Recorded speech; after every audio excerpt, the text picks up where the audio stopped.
hands wouldn't stop shaking as I stared at the contract on my father's desk. His signature sat there, bold and black across the bottom line. You sold it. The words barely made it out of my throat. He didn't even look up from his phone. Correction, he said, his voice calm like he was ordering coffee. I sold it. The company's in my name. Always has been. Everything went cold. Every late night I'd spent rebuilding that company. Every sacrifice I'd made. Every promise he'd given me. Gone with one signature. You said we'd share it. My voice cracked, and I hated myself for it. He leaned back in his leather chair, eyes meeting mine for the first time. They were empty. I said a lot of things, son. Please subscribe to the channel and write in the comments where you're listening from. My name is Daniel Quinn, and this is how my father betrayed me, and how I turned his own plan against him. 2 years earlier, everything was different. The company was dying. My father was drowning in debt from bad investments and worse decisions. I'd left my engineering job at a good firm to help him save the family business. I believed in family back then. I believed in legacy and keeping promises. He called me his right hand, the son he could count on. You're the only one who gets it, Daniel, he'd say when we worked late. This will all be yours someday. Looking back now, those words feel like a setup. Like he was grooming me to do all the heavy lifting before cutting me out completely. I moved back into my old childhood bedroom to save money. Spent 16-hour days fixing what he'd broken. My girlfriend left because I had no time for her anymore. You're choosing him over us, she'd said. She was right, but I didn't see it then. I found an old voicemail from Mom one night while cleaning out her things. She passed 3 years before from cancer. Her voice came through scratchy but clear. Don't lose yourself trying to fix everyone else, sweetheart. Some people don't want to be fixed. They just want someone to blame. At the time, I thought she meant my father's temper, his mood swings, the way he'd explode over small mistakes. Now I realized she saw something deeper. She knew what he was capable of. Mom had always been the buffer between us, the one who smoothed things over. After she died, everything changed. He became colder, more focused on money and control, less interested in people, even me. I should have paid attention to that shift, should have understood what it meant. But I was too busy trying to fill the hole Mom left behind. We landed a massive government contract in month 8, defense systems engineering. My designs, my proposals, my nights without sleep getting every detail perfect. The company came alive again. Revenue tripled. We hired back workers we'd laid off. My father held a press conference. Local news showed up. He stood at the podium in his expensive suit and told everyone, "This success is the result of my vision and leadership. I've always believed in innovation." Not once did he mention my name. Not once did he look my way. I laughed it off when co-workers gave me confused looks. "That's just Dad," I said. "He's old school." That was my first real mistake. I should have demanded recognition. Should have made sure everyone knew who actually did the work. But I told myself it didn't matter. Family didn't need public credit. The contract money poured in, and he bought a new car, then a bigger house. I stayed in my childhood bedroom, still driving my rusted pickup. Late one night, about 3 months after the contract, I came back to grab files I'd forgotten. The office was dark except for light from the garage workshop. I heard voices, my father's voice, and another one I recognized, my half-brother Aaron. I'd barely seen Aaron growing up. He was from Dad's first marriage, raised by his mother across the country. Now he was back, suddenly interested in the family business. I tried to be welcoming, but something about him felt off. Too friendly, too interested in everything I was doing. "Once he signs over the shares, we'll phase him out quietly," my father said. His voice was clear through the thin door. "Aaron, you'll take over operations. Daniel's too emotional anyway. Can't handle the tough decisions." My chest went cold. I stood frozen in the dark hallway, listening to my father plot my removal like I was a problem employee, not his son. I didn't sleep that night. By morning, I decided to confront him. I stormed into his office, hands shaking with rage. "You're planning to push me out?" The words exploded out of me. "After everything I've done? My father looked up slowly. No surprise on his face. No guilt. Just that calm, cold expression. Don't be dramatic, Daniel. You're still part of the family. He reached into his desk drawer and pulled out a document. Just sign this. It's for tax reasons. Reorganizing the corporate structure. You'll still have your position. The paper was dense with legal language. I saw words like transfer and reallocation of equity, but my anger made it hard to focus. I'm not signing anything until I have a lawyer look at it, I said. He smiled. That same smile I'd seen 1,000 times growing up. The one that said he was 3 steps ahead. Suit yourself, but the accountant needs it by Friday for the audit. I walked out. That smile still haunts me. Our accountant was a woman named Mrs. Holloway. She'd worked with Mom before she died. Quiet, detail-oriented. The kind of person who noticed everything. 2 days after the confrontation, she pulled me aside in the parking lot. Her eyes kept darting toward the building. Daniel, she whispered, that document your father gave you. I saw a copy.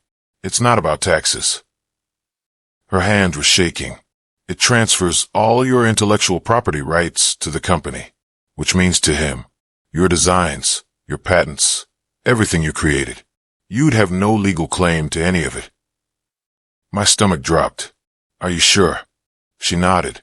I'm telling you because your mother was good to me. She'd want you to know. I tried to ask her more questions, but she was already walking to her car. I can't talk anymore. I'm sorry. The next morning, her desk was empty. Her resignation letter was on my father's desk. He'd made sure she couldn't help me anymore. Aaron called me brother for the last time at that board meeting. We only had 4 board members, Dad, Aaron, our investor Mr. Lane, and me. Aaron stood up with a presentation I'd never seen before. I've been working on a new design for the Phase 2 contract, he announced. Every slide was my work, my designs with his name on them, my calculations, my innovations. He'd gone through my files and stolen everything. The board members, well, mostly my father, applauded. Dad clapped the loudest, standing up to shake Aaron's hand. This is exactly the kind of initiative we need, he said. I sat there frozen. The humiliation burned through me like acid. That's my design, I said quietly. Nobody seemed to hear me. Or maybe they just didn't care. My father glanced at me once, and I saw something in his eyes. Satisfaction. He'd wanted this. Wanted me to see how replaceable I was. That night, I packed my things from the office. 3 boxes of personal items. 2 years of my life. My aunt called me 3 months later. I'd spent that time working a contract job, barely making rent. I hadn't spoken to my father or Aaron at all. Daniel. Aunt Patricia's voice was shaking. There's something you need to know. Something about your mother. We met at a coffee shop far from my father's neighborhood. She looked older, tired. Your mother left you something, she said, sliding an envelope across the table. Your father hid it after she died. I only found out because I was helping clean the estate sale items from her storage unit. Inside was a letter in Mom's handwriting, and a legal document. My hands trembled as I read her words. If you're reading this, something has gone wrong. Your father isn't the man I hoped he was. I've protected you the only way I can. These shares are yours. Truth leaves paper trails, sweetheart. Follow them. The document showed Mom had owned 30% of the company through a separate trust, and she'd left it all to me. I spent 2 weeks with 3 different lawyers, making sure the document was legitimate. It was. Mom had set up the trust years before she got sick, probably sensing what my father might do. The shares gave me significant control, not majority, but enough to block major decisions. My father didn't know. The trust had been managed by Mom's personal attorney, a man who'd retired right after her death. All correspondence went to P.O. Box I'd never known about. But now, the shares were officially transferred to me. I had power my father didn't know existed. I also found something else in Mom's storage unit. Old financial records. Evidence of my father's previous schemes. Shell companies. Misreported taxes. Nothing huge, but enough to cause serious problems if the right people found out. Mom had documented everything. like she knew someday I might need protection against him. The question was, what would I do with all of this? I went back to the company 6 months after I'd left. Walked right into my father's office, like nothing had happened. "I'm here to help finish the Phase 2 project," I told him. I heard Aaron struggling with the technical details. That was true. Aaron had my designs, but didn't understand the engineering behind them. The project was running 3 months behind schedule. Penalties were adding up. My father needed me, even if he hated admitting it. He studied me for a long moment. I could see him calculating, trying to figure out my angle. Finally, he smirked. "Welcome back, son. I'm glad you've come to your senses." He thought I'd come crawling back, desperate and broken. What he didn't know was that every move I made from that moment on was part of a larger plan. I smiled and shook his hand. "It's good to be home, Dad." 2 weeks later, my father held a company meeting. He stood at the front with his arm around my shoulder. "Family means forgiveness," he announced to everyone. "I'm proud to have my son back where he belongs. We're stronger together." The employees applauded. Some of them looked genuinely happy. Others looked confused, probably remembering how I'd left. I smiled and said, "You taught me that, Dad. Family first." Inside, I was recording every word on my phone, every lie, every false promise. I started rebuilding relationships with the employees, asked them about their work, their struggles. Many of them confided that things had gotten worse since I left. Deadlines were impossible. Aaron didn't listen to feedback. My father only cared about numbers. I listened and took mental notes, understanding the company's weaknesses, finding where my father was most vulnerable. At night, I documented everything, built a timeline, collected evidence. I reached out to Mr. Lane, one of our original investors. He'd put money into the company back when it was just starting. My father had squeezed him out years ago in a messy stock buyback. Lane had never forgotten. "Your father cost me $2 million, he told me over lunch. "I've been waiting for the right moment to return the favor." I showed him Mom's trust documents, explained my position. "I can't take him down alone," I said. "But with your resources and my inside access, we can force accountability." Lane smiled slowly. "I'll fund your comeback," he said, "but only if you let him bury himself first. I want him to see it coming." We shook hands. Lane would provide financial backing for what came next. He'd also help me set up my own company quietly, ready to launch when the time was right. In return, he'd get back his lost investment plus interest. But more than money, he wanted justice, just like I did. Small things started going wrong at the company. Nothing I did directly, but things I knew would happen without proper oversight. A contract payment was late because nobody had followed up. A quality control issue slipped through because Aaron didn't understand the specifications. Inventory numbers didn't match up. My father blamed everyone, yelled at employees in meetings, accused the accounting department of incompetence. Never once did he look at himself or Aaron. I stayed quiet, did my work perfectly, and watched him burn his own credibility. Employees started coming to me with problems instead of him. "Daniel, can you help with this?" "Daniel, what should we do about that?" I became the de facto leader while my father raged about loyalty and respect. His authority was crumbling, and he couldn't understand why. I fed just enough truth into the gossip mill to keep doubts growing. I heard the Phase 2 contract might be in trouble. "Did you see the investor report? Numbers don't look good." Nothing false, just strategic honesty. My father hosted a family dinner to reunite everyone. Aaron was there, uncomfortable and quiet. Dad played the patriarch role, telling stories about the company's success. When he raised his glass to toast family unity, I lifted mine too. "To fathers who never lie," I said, looking him straight in the eye, "and to the truth always coming out eventually." His hand froze midair. The wine glass stopped halfway to his lips. He stared at me, trying to figure out if I meant something specific, or if I was just being general. The silence stretched. Aaron looked between us, confused. Finally, Dad forced a laugh. "To truth," he said weakly. but I saw it in his eyes. Doubt. Fear. The beginning of understanding that maybe I wasn't as broken as he thought. That maybe I was planning something. He just didn't know what. Not yet. Aaron showed up at my apartment 2 weeks later. It was late, past midnight. He looked terrible, unshaven, dark circles under his eyes. "Dad's blaming me for the contract delays," he said, pushing past me into my living room. "He's threatening to fire me. You have to help me, Daniel. Please." Part of me felt sorry for him. He was just another person our father had used. But then I remembered the board meeting. My stolen designs with his name on them. The way he'd smiled while taking credit for my work. "What do you want me to do?" I asked. "Talk to him. Tell him it's not my fault. The designs you left were incomplete. I'm doing my best." I almost laughed. So now he admitted they were my designs. "Aaron," I said quietly, "Dad taught us both one thing. Look out for yourself. Nobody else will. You're really going to let him destroy me?" His voice was desperate. I walked to the door and opened it. "I'm not doing anything. You and Dad, you're destroying each other just fine." The Phase 2 contract was in serious trouble. I knew it. My father knew it. The government was threatening to pull out completely. That's when I made my move. I went to my father with a solution. "There's a way to restructure the company assets," I said.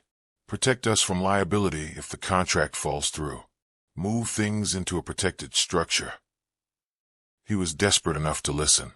I showed him documents my lawyer had prepared. Real legal documents about asset protection and liability shields. "You'd need to sign here," I said, pointing to signature lines. "Emergency asset transfer. Everything stays in the family, just reorganized for protection."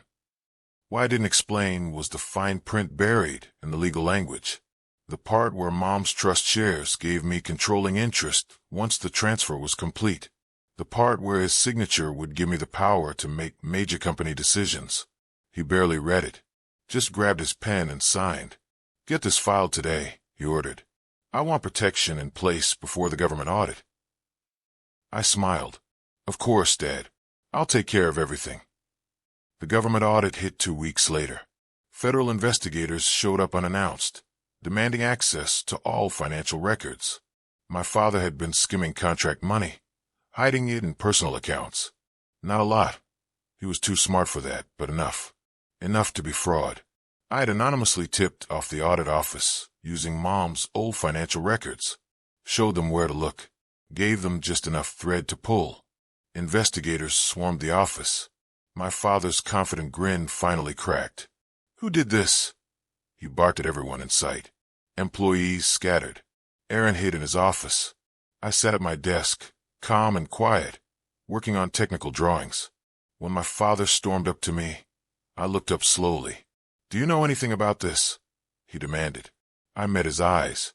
"Paper trails don't lie, Dad. You taught me that." His face went pale. For the first time, I saw real fear cross his expression. He was beginning to understand, but it was already too late. I released the recordings 1 week later. Every conversation I had documented. His confession about planning to cut me out. His schemes with Aaron. His false promises at the company meeting. All of it went to a reporter who'd been investigating corporate fraud in defense contracting. The story exploded. Local news picked it up first, then regional stations. Social media went crazy. The same community my father had bragged to for years now called him a fraud. A liar. A man who betrayed his own son. His phone rang constantly. Investors demanding explanations. Employees wanting to know if their jobs were safe. Aaron called me crying. "How could you do this to your own family?" he asked. I thought about answering. Thought about explaining everything he and Dad had done to me. But instead, I just hung up. Some people never understand until it's too late. And by then, understanding doesn't matter. The news channels ran the story for 3 days straight. Local business owner accused of fraud and betrayal. They interviewed former employees. Showed pictures of my father's expensive house and cars bought with company money. Showed my designs with Aaron's name on them. The evidence was overwhelming. My father was removed as CEO by the emergency board vote. Mr. Lane and I, with our combined shares, controlled the decision. Aaron was fired the same day. He fled to his mother's place across the country, refusing to comment to reporters. I stayed silent through it all. Didn't do interviews. Didn't make statements. Just let my father's own actions speak for themselves. The company went into crisis management. I stepped in as interim CEO. Employees were relieved. Thank God someone responsible is in charge, they said. I worked 18-hour days, stabilizing everything, saving jobs, rebuilding trust with government auditors. It was exhausting, but this time, I was doing it for myself, not for someone else's benefit. My father showed up at my apartment 3 weeks after his removal. He looked terrible. Gray, tired, 20 pounds lighter. The expensive suit was gone, replaced with jeans and an old jacket. "Can I come in?" he asked quietly. I stepped aside. He sat on my couch, staring at his hands. "Was it worth it?" he finally asked. "Destroying everything?" I sat across from him. "I didn't destroy anything, Dad. You did. I just made sure everyone could see it." He looked up, eyes wet. "I made mistakes. But you're my son. You didn't have to ruin me."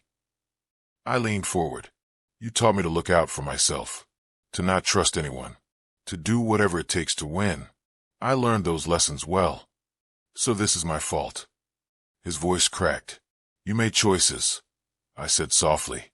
"Every single day. You chose greed over family, power over love. You chose to betray me." I just responded. We sat in silence for a long time.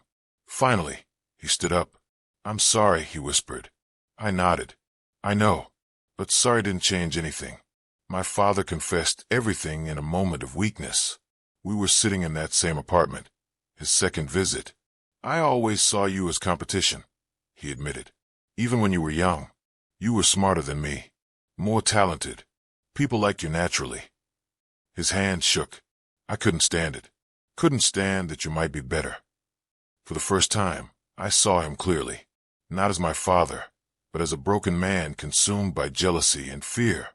"I wanted to be like you," I told him honestly. "I wanted your approval more than anything." He laughed bitterly. "I know. That's what made it worse. You actually loved me, and I used that."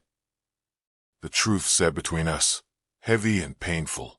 "I'm not the man your mother thought I'd become," he said. "She saw what I was turning into. That's why she protected you with that trust." I thought about Mom's letter, her warning, her love trying to reach across death to save me. She knew, I agreed, and she gave me a way out. The company declared bankruptcy 2 months later. Too much debt, too many broken contracts.